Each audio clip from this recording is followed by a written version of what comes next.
స్వర్ణగిరి అలవైకుంఠాన్ని పోలిన నిర్మాణంతో 22 ఎకరాల్లో కట్టిన అత్యద్భుతమైన శ్రీవారి దివ్యధామం. పేరుకు తగినట్టుగానే ఇక్కడ స్వామి స్వర్ణమయ కాంతులతో విరజిల్లుతూ భక్తులకు దర్శనమిస్తాడు.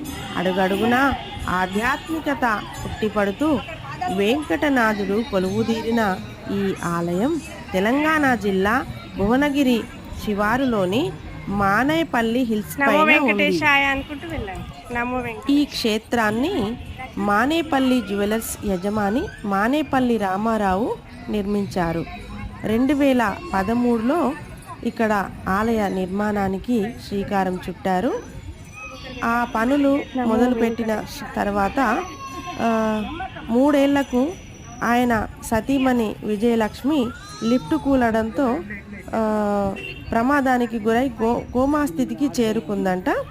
అప్పుడు రామారావు గారు తన భార్య బ్రతికి ఉంటే ఎలాగైనా చేసి ఆలయం నిర్మిస్తానంటూ స్వామివారికి మొక్కుకున్నారంట. అప్పుడు ఆయన భార్య త్వరలోనే కోలుకోవడంతో ఆయన దయ వల్లే ఇలా జరిగిందని భావించిన రామారావు కుటుంబము 2016లో రెండోసారి శంకుస్థాపన చేసి ఈ ఆలయ నిర్మాణానికి శ్రీకారం చుట్టారంట. 8 ఏళ్లలో ఈ ఆలయం